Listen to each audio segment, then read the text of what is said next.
Film ini mengisahkan seorang janda yang mempunyai anak laki-laki. Namun pada suatu hari sang janda harus pergi ke luar negeri untuk urusan pekerjaan. Dan mau gak mau dirinya harus menitipkan sang anak kepada temannya itu yang merupakan sesama janda. Ini temanya tentang janda coy. Dan beruntungnya sang janda juga mempunyai anak yang seumuran dengan laki-laki itu.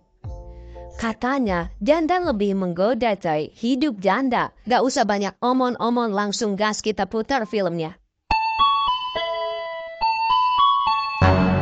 Film diawali dengan seorang laki-laki yang sedang menelpon kekasihnya. Ia bernama Suyong. Kekasihnya meminta agar Suyong melukis wajahnya yang imut, cantik, cetar, membahana. Suyong adalah seorang pelukis yang handal. Setelah selesai menelpon, Suyong pun bergegas untuk pergi ke rumah kekasihnya. Setelah sampai, Suyong pun bersiap-siap untuk melukis. Begitu pula dengan kekasihnya. Ia bernama Yuki. Yuki juga seorang model lukis yang terkenal. Setelah selesai melukis, kekasihnya pun meminta jatah untuk cangkul-mencangkul. Suyong yang notabene pria normal, gagah berani, ia pun langsung melibas goa lembab kekasihnya itu. Namun sang kekasih merasa tidak puas karena jagung manis milik Suyong cepat muncrat. Setelah selesai, Suyong pun pulang ke rumah. Sesampainya di rumah, ibunya pun mengatakan bahwa ia akan pergi ke luar negeri untuk mengurus bisnisnya. Diceritakan ibu Suyong adalah seorang janda kembang. Dan sementara ibunya di luar negeri, Suyong akan dititipkan kepada teman ibunya yang sesama janda kembang. Tidak lama kemudian, teman ibunya pun datang yang bernama Yumiko. Suyong sangat senang, bahagia, gembira tak terbendung setelah mengetahui bahwa orang yang akan menjaga dirinya adalah seorang janda cantik, cetar, membahana. Kemudian terlihat ibunya pun mengobrol dengan Yumiko dan berterima kasih karena mau menjaga anaknya. Yumiko juga mengatakan bahwa dirinya akan menjaga Suyong dengan baik seperti menjaga anaknya sendiri.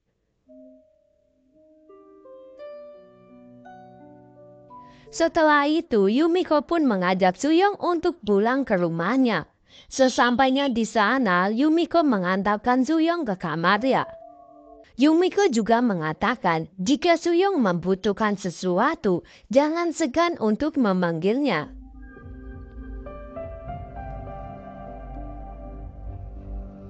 Yumiko adalah sosok ibu yang baik. Terbukti dengan dirinya yang sedang memasak untuk makan malam bersama. Ketika itu, Suyong tidak sengaja melihat Yumiko yang sedang memasak. Sontak, pikiran Suyong pun langsung traveling kemana-mana dengan membayangkan Yumiko yang sedang memasak tanpa sehelai benang pun di tubuhnya. Lanjut cerita, terlihat mereka berdua yang sedang makan bersama. Tidak lama kemudian terlihat anak Yumiko pun pulang. Ia bernama Seon. Nampaknya Seon senang dengan keberadaan Suyong di rumahnya. Disebabkan dirinya merasa kesepian karena dirinya adalah anak tunggal. Lanjut cerita, terlihat Suyong yang sedang melukis. Tiba-tiba Seon pun datang dan langsung melepaskan pakaiannya dan mengajak Suyong untuk cangkul-mencangkul. Namun gobloknya, Suyong malah menolak dan pergi dari kamarnya. Ketika Suyong sedang mengambil minuman, dirinya mendengar suara pemersatu bangsa. Dan ketika dirinya melihat, ternyata itu adalah suara Yumiko yang sedang olahraga satu jari. Hal itu membuat jagung manis milik Suyong pun langsung berontak. Dan langsung menancapkan jagung manisnya ke goa lembab milik Yumiko. Keesokan harinya terlihat Suyong yang sedang melukis Yumiko. Setelah selesai, Yumiko pun melihat hasil lukisannya itu. Dan hal itu membuat pikiran Suyong traveling kemana-mana karena dirinya mencium aroma rambut dari Yumiko. Karena sudah merasa kepanasan, Suyong pun masuk ke dalam kamar dan melihat Seon yang sedang beres-beres. Hal itu membuat Seon kembali menggoda Suyong untuk cangkul-mencanggul. Dikarenakan pikiran Suyong sudah traveling kemana-mana sejak bersama Yumiko tadi, Suyong pun langsung mau dan menancapkan batang singgungnya ke gua lembab milik Seon dan langsung mencangkulnya di sebuah bangku. Sementara itu, Yumiko yang baru pulang bekerja, dirinya mendengar suara pemersatu bangsa dari kamar Suyong. Dan ternyata suara itu adalah suara Seon dan Suyong yang sedang cangkul-mencangkul. Hal itu membuat Yumiko terkaget-kaget dan terheran-heran. Setelah Suyong selesai mencangkul, Yumiko pun menghampiri Suyong. Suyong lalu menanyakan kenapa dirinya mencangkul anaknya. Anakku jangan dicangkul, aku saja yang dicangkul dan diobrak-abrik goanya. Sementara itu, Suyong menjelaskan bahwa dirinya sudah mencoba menolak ajakan dari Seon. Namun Seon terus memaksanya. Ya kalau udah dibaksa, langsung disikatlah boy. Suyong juga mengatakan bahwa dirinya lebih tertarik kepada Yumiko dibanding dengan anaknya. Karena sudah merasa rindu berat, akhirnya mereka pun bercangkul-cangkul di lahan yang tandus. Dari kejadian itu, Suyong dan Yumiko selalu melakukan cangkul-mencangkul ketika ada waktu dan ketika Seon sedang tidak ada di rumah. Bahkan Suyong sering memaksa walaupun Yumiko sedang tidak mau melakukannya. Suyong yang sudah rindu dengan kekasihnya, ia pun menghampiri ke rumah kekasihnya. Tetapi ketika sudah sampai, Suyong malah melihat mobil yang terparkir di depan rumah Yuki. Dan ternyata Yuki sedang bercangkul-cangkul dengan seorang laki-laki buaya buntung. Yuki yang mengetahui kedatangan Suyong, dirinya langsung menyuruh selingkuhannya itu untuk pergi dari pintu samping. Di sisi lain, Suyong yang penasaran dirinya langsung masuk ke dalam rumah kekasihnya itu. Beruntungnya, Yuki berhasil untuk membodohi kekasihnya itu, dan hubungan mereka pun tetap aman sentosa.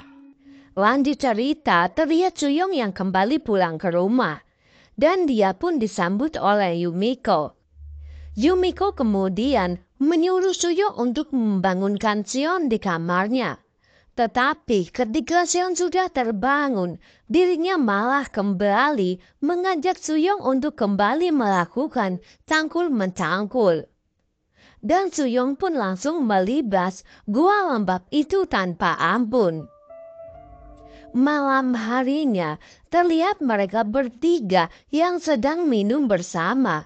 Tetapi Seon sudah mabuk duluan. Suyong yang sudah rindu akan gua lembab, dirinya langsung mengajak Yumiko untuk kembali melakukan cangkul-mencangkul di sofa. Namun Yumiko tidak mau karena dirinya takut kalau anaknya akan terbangun. Dan pada akhirnya mereka berdua pun langsung masuk ke dalam kamar dan langsung melakukan cangkul-mencangkul di goa yang lembab tanpa ampun.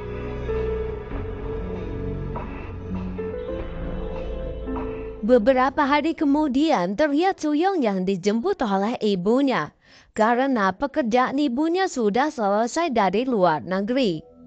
Ibunya juga berterima kasih kepada Yumiko karena telah menjaga anaknya dan memberi servis dengan baik. Suyong juga tidak lupa berpamitan dengan Yumiko.